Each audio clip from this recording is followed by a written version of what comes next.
Hey mamas, peace and blessings. This is Giovanna from Healing Single Mothers with a weekly reading. I'm going to be using my Goddess Guidance cards today. I've had this Oracle deck for a long time. It was one of my first decks.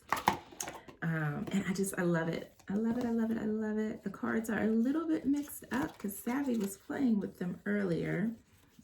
But I just wanted to share a message of inspiration and motivation, what I like to call Momspiration, for all the single moms or whoever is guided to this reading, just to see how to make it through this week, how to really embrace change, I think, is what's coming up. We are in the heart of fall.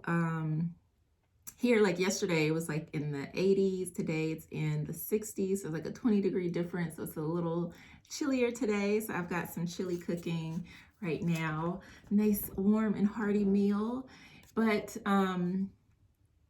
oftentimes, what keeps us stuck in cycles of pain and cycles of struggle, of lack, of self-doubt, and just negativity is our mind. Our mind can be our greatest asset, and it can also be our biggest block because we believe the things that we think. And not everything that we think is right or true. Like, you may have, negative thoughts about yourself as a mother. A lot of times, we struggle with guilt as a mom. Am I spending enough time with my child? I yelled at my child. Oh God, I'm a horrible person. And there's that back and forth that we do in our head. And, we have that inner critic or inner bully that sometimes tells us that we're not good enough, that you're doing a crappy job, that you ruined your life or you're ruining your child's life, and all of these other things. And I think it's important that we remember, ultimately, we have the power and the ability to change our lives for the better. And I've been talking about this a lot because I've been doing a lot of reflection since my birthday and looking back in my old journals at when I was really going through it. Like, I lost everything. I lost my job. It was also during the time when the economy was just like crap. And so every time I would get a job, then I would get let go. And it was just a mess. It was a hot mess, which is one of the reasons why I was like, I am going to start my own business. And it's so funny because, my parents are always like, you go to school and you get a good job and you work the job and you retire. And life taught me a different lesson. And even though it was super hard going through all of those, layoffs and downsizing, it taught me the value in myself, and what I could bring to an organization. And I was like, why continue to work for work for other companies when at the drop of a dime, they can just let you go? So that was one of the reasons why I was like, I'm not going through this again. And in 2018, that was my last corporate job, I said, I'm not going back to corporate America. I'm not going to do it. I'm not going to do it. At that time, Savvy was 3. And so I was able to start spending more time with her, which has been really great. And really just, I'm creating the life that I want. And I would not be able to do that if I were continuing to believe the things that I was taught. If I continue to believe that it wasn't possible to work for yourself or to work from home or to be a single mom and, live an abundant life. So in looking at where I was, right, to where I am now, it's great. Like, my life has changed completely over the past 10 or so years. A lot of things have changed and improved. I'm not the same person that I was. I'm continuing to grow and evolve, but also I realized I feel like I've been a little bit complacent. Like, I got out of the darkness, so now things are really good. But then it's like, hey, Giovanna, like, you got bigger goals. Don't forget, like, this, it's great to be where I am, but I also know, like, this isn't the end of the journey, that there's more. And so this next level of abundantly ever after for me is about getting to the next level. And I want to bring other single mothers along for that ride too, because wherever you are, there's a next level that's even better. And then when you get to that level, there's another level that you can achieve until you get to where you want to be, where you feel good about who you are, the life that you're living, what you're able to do for your family, whether you want to travel the world or whether you just want to be in your own space and take care of your children and make sure that you all have everything that you need. Whatever it is that you desire, you can achieve it. You just have to be absolutely clear on what it is that you want. And that's where a lot of us go wrong, because our mind tells us you can't do that. You're a single mom. You can't be rich. You're a single mom. You've got to work. You've got to work overtime. You've got to, it has to be hard, and you have to be hurt, and you have to identify as all these things, and people are thinking this about you, and like there's all this stuff, and none of it has to be true for you when you decide who you are, what you stand for, what you want for yourself, the type of relationships, the career, how you want to parent, all of that. You get to decide. So the cards that came up today are Goddesses Hathor and White Tara. And again, this is coming from my Goddess Guidance Oracle cards. I normally use my Manifesting deck, but I don't know where I put it because I'm working on the 2021 Spiritual Guidance. It's called Illumination and Inspiration. It's going to be a downloadable ebook or guide that's going to have different readings, intentions, affirmations, journaling prompts for 2021 to really help you anchor in and stay focused for next year. And the theme for next year is all about personal freedom. So that ties into what I'm talking about now, getting clear on what you want in your life so that you can step into your personal freedom, step into the you that you want to be, the life that you want to live, and all of that. That's what Abundantly Ever After, you hear me say that a lot. That's what it's all about, living your best life, whatever that might be for you.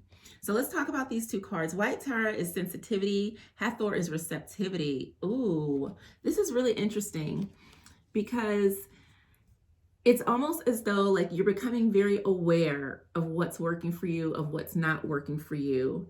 And you're getting into a space where you're able to receive this information, whereas maybe before you might have been closed off to it or not paying attention to how you were feeling, why you were feeling that way, or maybe even advice or insights or messages, like maybe a book on mindset has kept showing up. You're like, I'm not reading that, whatever. But now you're like in a space where you are open and you want to be receptive because you're starting to really tune into your emotions, your intuition. You're becoming very sensitive to your surroundings and to what's happening in your life and how things are making you feel. And because if it does not feel good, I think now you're in a space where you're being open to like, okay, I think this needs to change. And you might not have all the answers on what those changes are, but being aware is the starting point to solving any issue and overcoming any challenge that you might have.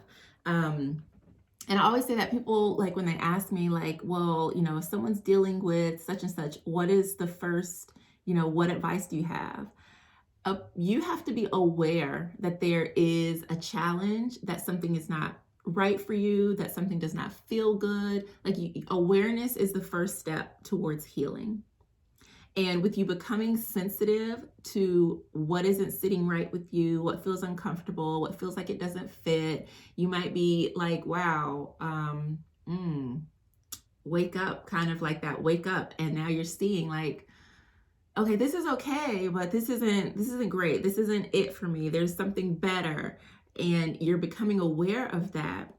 In that awareness, it comes with openness. You have to receive that information, because we can be like, oh yeah, like I don't like this. I'm not happy with my life. And then you decide to accept it. You just decide like, okay, whatever, that it is what it is. So it's like you're moving from a space where you're receiving the information now. You're receiving it like, okay, wow, I'm not happy. What can I do about this? I would like to change things. So what do I need to do about this? So it's going into a space where it's almost like the things that are not good for you, not that you're isolating yourself, but you're beginning to separate away from maybe even relationships, friendships, maybe like TV shows, social media, stuff like that. That's been like, wow, like this is dragging me down. It does not feel good. I do not like it. And you're stepping into a space where you're ready to start receiving a different frequency, a different vibration, where you're ready to say, okay, what was happening before was not working, so I'm ready to take in new information. So now when you're scrolling across and you might see something, you're paying more attention to the signs, you're paying more attention to yourself, to what it is that you need, and that's what's going to help you gain that awareness to really start to shift your mindset and start consuming different information. I know a lot of my friends, like we've all been talking about this lately, like having to step back from certain social media and conversations and things like that. There's a lot happening in the world right now, let alone in our lives, and it can be overwhelming. Every time you log onto social media, there is tragedy, there is negativity, there's politics, there's opinions, there's judgment, there's all of this stuff. And you might find that you're becoming more aware of how it's impacting you. And one of the things that I always tell people is you are in control of what you take in, especially when it comes to the things that you're consuming on media and television. Curate your social media feeds to things, accounts and platforms that uplift you, that motivate you, not ones that where you look at and you're like, God, my life really sucks, or sheesh, I could never. Like, you want to surround yourself with beautiful things that you really like. So some accounts I follow are like nature and travel, plants and crystals, things that I like. Anything that is posting a lot of negative content, a lot of drama stuff, I try not to watch that. I watch things that make me feel good. Oh, and like little cute baby videos. Like and dancing, like things that like I look at and I'm like, this is fun, this is uplifting. Like, yes. Anything outside of that is a big no. So make sure you're being mindful of how things are making you feel, of the things that you're thinking, and be open to receiving new information, new ideas, new habits, all the newness, because that is what's going to help you shift your mindset. That's what's going to help you live abundantly ever after. It's going to help you step into your personal freedom and all of that. So I hope that this message has been inspiring to you, and click the link in my bio so you can check out and pre-order your 2021 Illumination and Inspiration Guide that's going to be filled with detailed spiritual guidance for 2021. All right, lots of love. Have a beautiful week. Bye.